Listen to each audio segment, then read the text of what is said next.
Кеше Монголия астанасы Улан-Батырда тұрғындар шеруге шығып, үкімет үйіне баса көктеп кірді.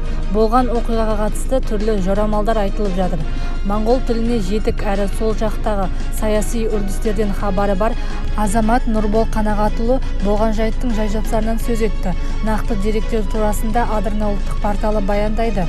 Автордың аңдауынша елдегі ереуілге көмір ұрлығы мен месқарын депутаттардың жемқорлығы мұрындық болған. Монғолиядағы ереуіл не болып жатыр деп кей бақ өкілдері сұрап жатыр. Әлі өліңкіремеген моңғолшамен ол жақты бір шолып шықтым. Қытайдың сыртқы істер министрлігі көмір ұрлығы бойынша тексеріс жүргізу үшін моңғол үкіметіне көмектесуге дайын екенін мәлімдеді. Кей мәліметтер бойынша көмір ұрлығына ол жақтағы парламент депутаттарының тең жартысынан астамының қатысы бар деседі. Моңғолия бас прокуроры бірнеше депутаттар үстінен қылмыстық іс қозғау мәселесін қарауда.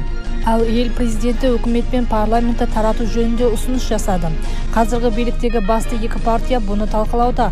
Парламент төрағасы ұрлық бойынша арнайы комиссия құрса, премьер-министрлер кабинеті нақты бір шешім немесе тарихтан шығатын ұсыныстарын жеткізбеді. Жалпы көмір ұрлығымен басталған мәселенің арты басқа да әлеуметтік жағдайлар мен елдегі кен пайдалы қазбалардың жағдайын қайта қарауға алып келді деп жазды қандасымыз.